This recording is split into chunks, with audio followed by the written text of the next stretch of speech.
Long before the first European sails appeared on the horizon, this land was not empty. It was a continent teeming with life, a vast tapestry woven with countless cultures and nations. These were the first peoples who journeyed across a land bridge from Asia thousands of years ago. They followed the great beasts, the mammoths and bison spreading out across the two continents. Over centuries they adapted to every environment imaginable. They built homes in the frozen Arctic, farmed in the sun-drenched southwest, and hunted in the dense eastern woodlands. This was a world shaped by nature, by spirit, and by human ingenuity in its purest form. These were not simple monolithic societies, they were as diverse as the land itself. In the Ohio River Valley, the Hopewell culture constructed enormous earthen mounds, aligned with the stars, that served as great ceremonial centers. In the desert southwest, the ancestral Puebloans, or Anasazi, carved entire cities into the sides of cliffs, marvels of architecture and community planning that stand to this day. They developed complex systems of irrigation to make the desert bloom, a testament to their deep understanding of the world around them.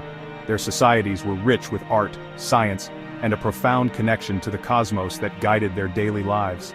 Further south, great empires rose and fell. The Mississippian culture, centered around the magnificent city of Cahokia near modern-day St. Louis, was a bustling metropolis. It was larger than London was at the time, with a great central pyramid and a complex social structure. Along the eastern seaboard, nations like the Iroquois formed a powerful confederacy, a sophisticated political alliance that promoted peace and cooperation among its member tribes. They lived by a constitution of their own, one based on consensus and mutual respect. This was a world of deep tradition, intricate trade networks, and complex political landscapes. These civilizations mapped the stars, developed hundreds of distinct languages, and created calendars of stunning accuracy. They lived by a different rhythm, one dictated by the seasons, the migration of animals, and the cycles of planting and harvest. Their stories were not written in books but were carried in the memories of elders, told around fires under a vast open sky. They understood the delicate balance of the ecosystem, knowing that their survival depended on respecting the land that sustained them. This was America before it was called America, a continent of vibrant, thriving, and ancient societies. Then, a new chapter began, carried across the vast expanse of the Atlantic Ocean. In 1492, Christopher Columbus, sailing for Spain, made landfall in the Caribbean. He was not the first European to reach these shores. The Vikings had come centuries before. But his arrival marked a turning point. It opened a door between two worlds that had developed in isolation for millennia. This encounter, often called the Columbian Exchange, would forever alter the destiny of both continents. It was a moment of discovery, but it was also the beginning of a profound and often tragic transformation for the peoples who already called this land home. Following Columbus, waves of European explorers and settlers came seeking fortune, glory, and religious freedom. The Spanish pushed into the south and west, searching for gold and establishing missions. The French forged deep into the continental interior, building a vast fur-trading empire along the rivers and Great Lakes. But it was the English who would ultimately plant the most enduring seeds of a new nation along the Atlantic coast. In 1607 they established Jamestown in Virginia, a fragile outpost that survived disease, starvation, and conflict, to become the first permanent English settlement. This was the beginning of a new kind of society in North America. The English colonies grew, each with its own distinct character. In New England, Puritans seeking to build a city upon a hill established societies centered on religion, family, and community governance.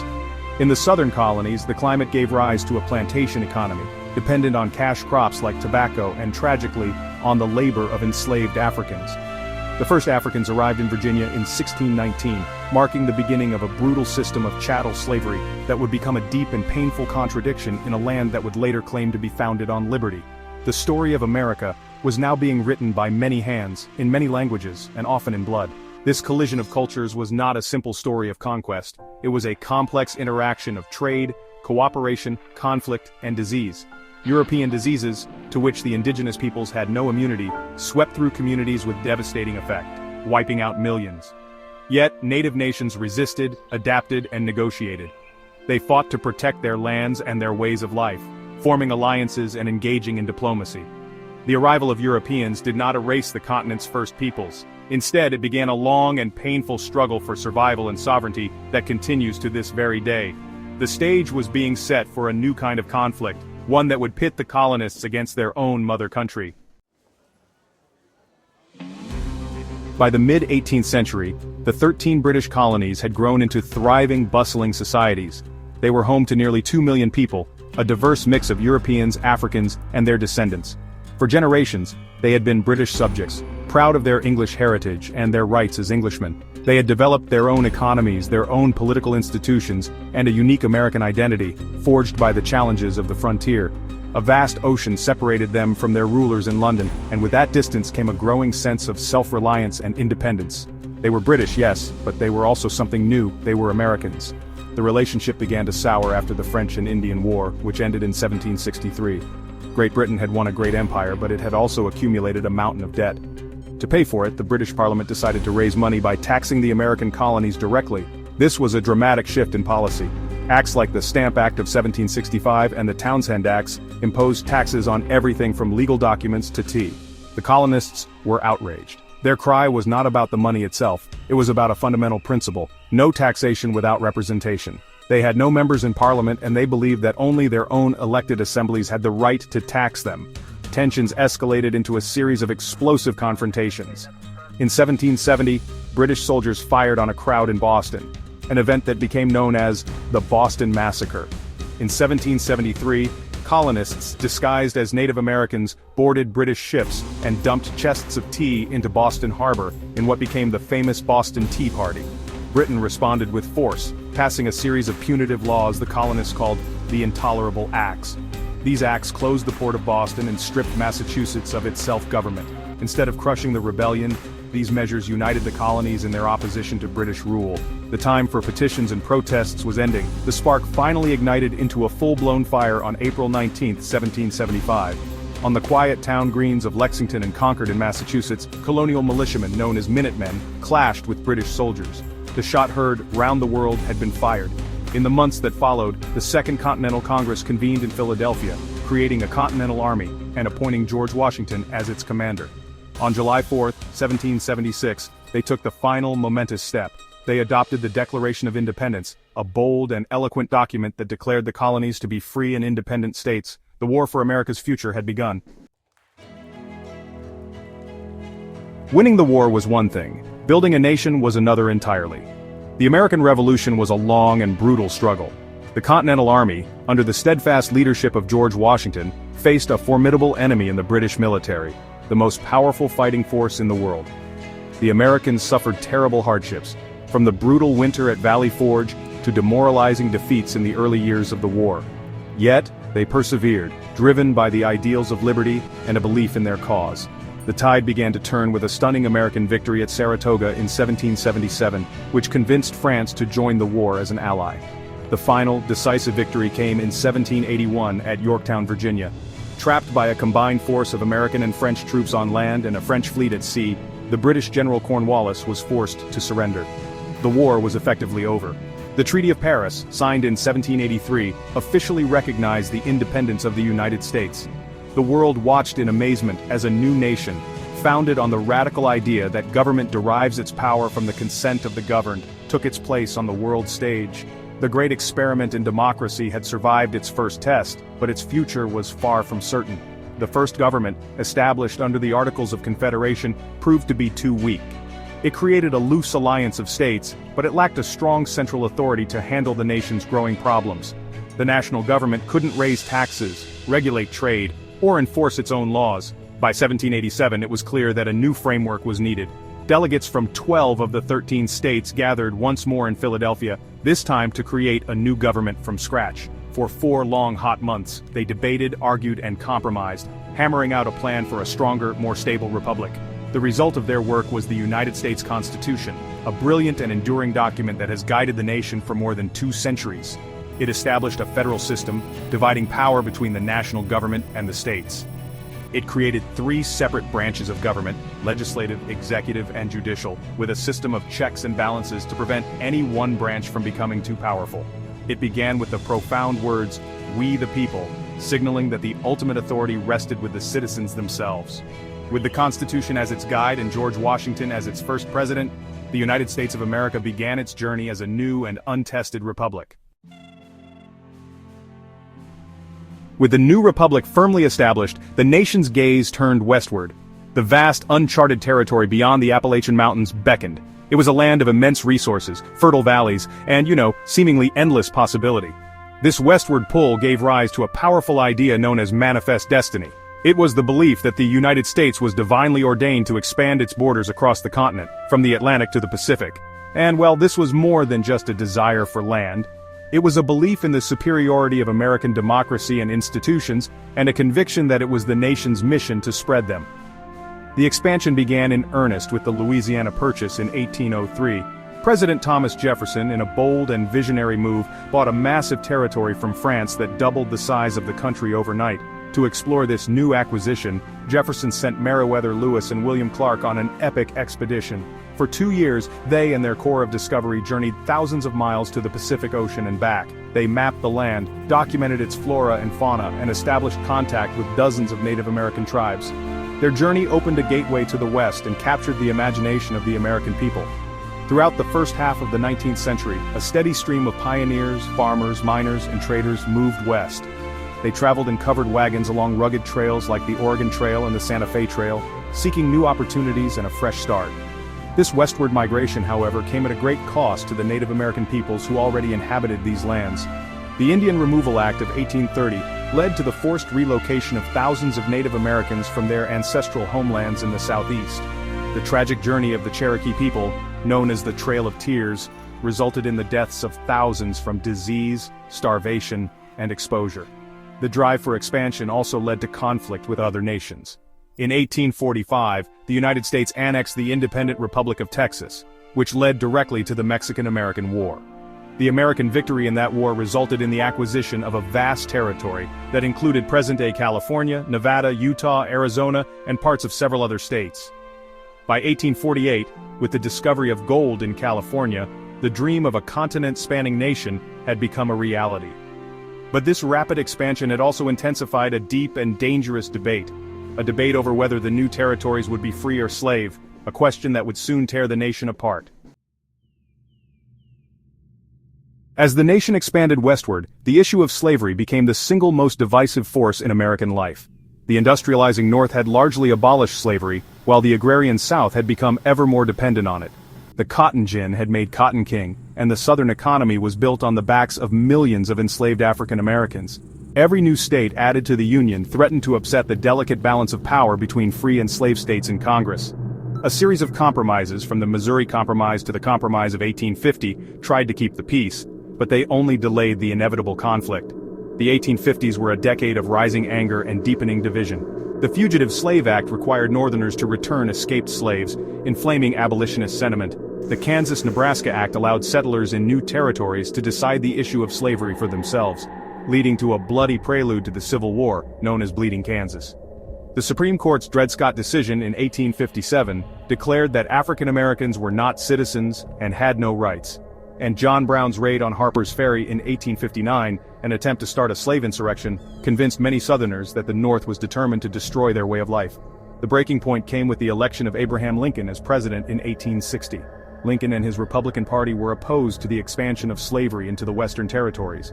Fearing that Lincoln would eventually move to abolish slavery altogether, 11 Southern states seceded from the Union and formed their own nation, the Confederate States of America. Lincoln refused to accept the secession, arguing that the Union was perpetual and indivisible. On April 12, 1861, Confederate forces fired on Fort Sumter in Charleston, South Carolina. The Civil War had begun. It was a war of brother against brother, a brutal conflict that would test the very soul of the nation. For 4 long and bloody years, the country was engulfed in a war of unprecedented scale and ferocity. Battles like Antietam, Gettysburg, and Vicksburg resulted in horrific casualties. In 1863, Lincoln issued the Emancipation Proclamation, which declared that all slaves in the rebellious states were thenceforward and forever free. This transformed the war from a conflict to preserve the Union into a struggle for human freedom. The Union's superior industrial might and larger population eventually wore down the Confederacy. In April 1865, Confederate General Robert E. Lee surrendered to Union General Ulysses S. Grant at Appomattox Courthouse, Virginia. The Union had been preserved and slavery was abolished, but the nation faced the daunting task of healing its wounds and rebuilding a shattered South. In the decades following the Civil War, the United States underwent a staggering transformation. The nation healed its wounds and entered an era of explosive industrial growth.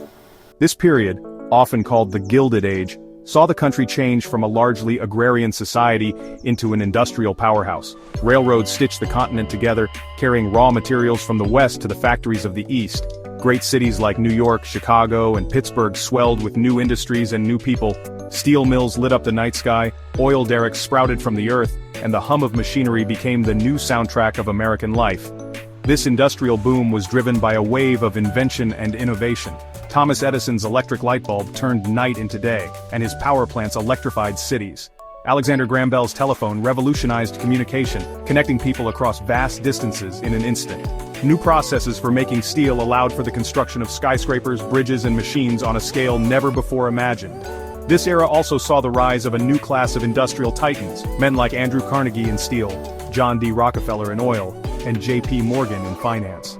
They built colossal empires and amassed fortunes that were almost beyond comprehension. This incredible growth came with a human cost. Millions of immigrants from Southern and Eastern Europe as well as from Asia poured into the country, seeking work and a better life. They filled the factories, built the railroads, and worked in the mines, often for low wages and in dangerous conditions. They crowded into tenements in rapidly growing cities facing poverty, disease, and discrimination.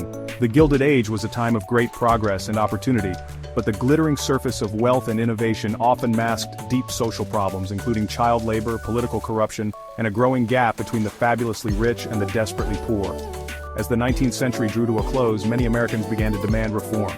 Farmers struggling with debt and falling prices organized into the populist movement. Urban reformers fought to clean up city governments and improve living conditions for the poor. Workers organized into labor unions, fighting for better wages, safer workplaces, and the right to bargain collectively. These movements laid the groundwork for the progressive era of the early 20th century, a period of widespread social activism and political reform aimed at curbing the excesses of industrial capitalism and making government more responsive to the needs of the people. America was becoming a modern industrial nation, grappling with the new challenges that came with its newfound power. As the 20th century dawned, America's growing industrial and economic might began to push it onto the world stage. For most of its history, the nation had followed a policy of isolationism, avoiding entanglement in the complex politics of Europe. But that was about to change. The Spanish-American War in 1898 had already signaled a new, more assertive foreign policy, leaving the United States with territories from the Caribbean to the Pacific. When a great war erupted in Europe in 1914, America tried to remain neutral. President Woodrow Wilson was re-elected in 1916 on the slogan, "He kept us out of war," but staying out proved impossible. German submarine warfare, which targeted all ships heading to Britain, including American passenger liners, pushed the nation closer to the brink. The final straw was the Zimmermann Telegram, a secret message from Germany to Mexico proposing an alliance against the United States. In April 1917, Wilson asked Congress to declare war, saying that the world must be made safe for democracy. American soldiers known as doughboys were sent to Europe, and their arrival helped tip the balance of power in favor of the Allies. When the war ended in 1918, America had played a decisive role, and President Wilson championed a new vision for international cooperation through a League of Nations. The 2 decades that followed were a time of dramatic highs and lows. The Roaring Twenties were a period of economic prosperity, cultural change, and social excitement. But the boom times came to a crashing halt in 1929 with the stock market crash and the onset of the Great Depression, the worst economic crisis in American history. Millions lost their jobs and homes. It was a time of immense hardship and despair.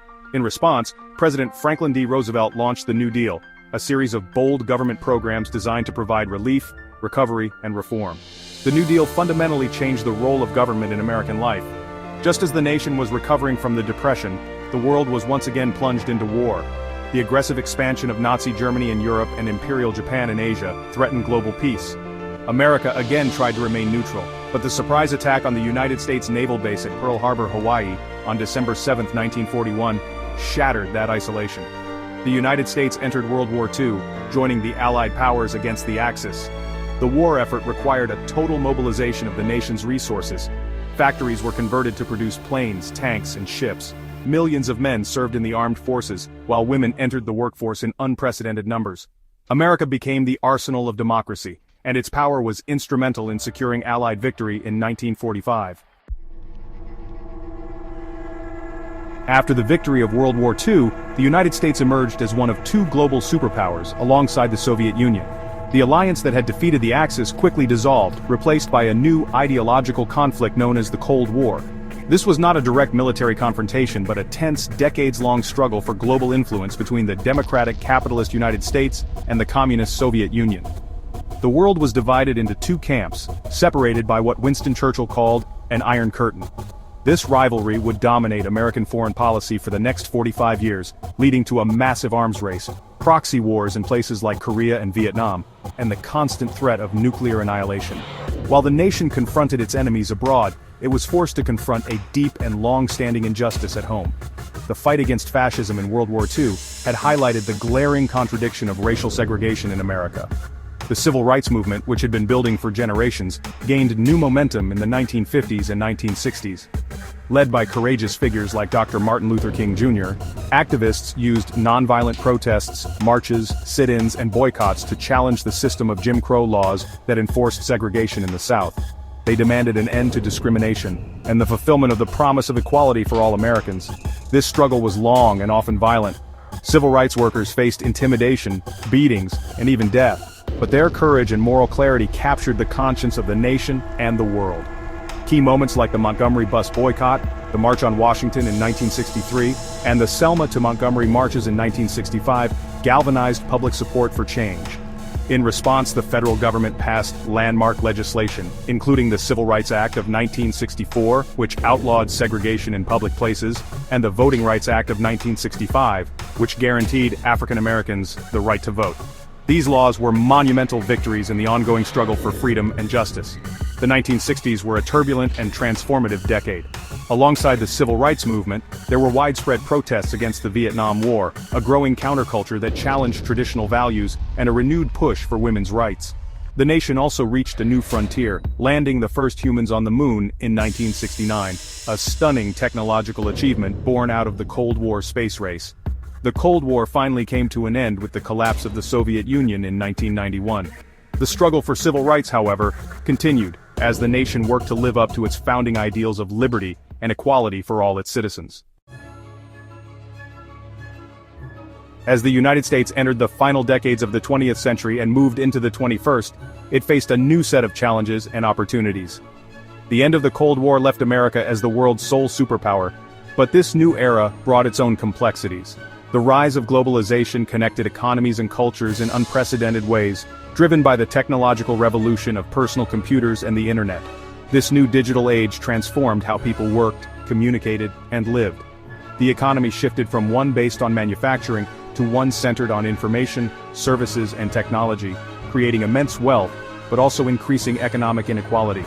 The sense of security in this new era was shattered on September 11, 2001. On that clear morning, terrorists hijacked 4 airplanes and carried out attacks on the World Trade Center in New York City and the Pentagon in Washington, D.C.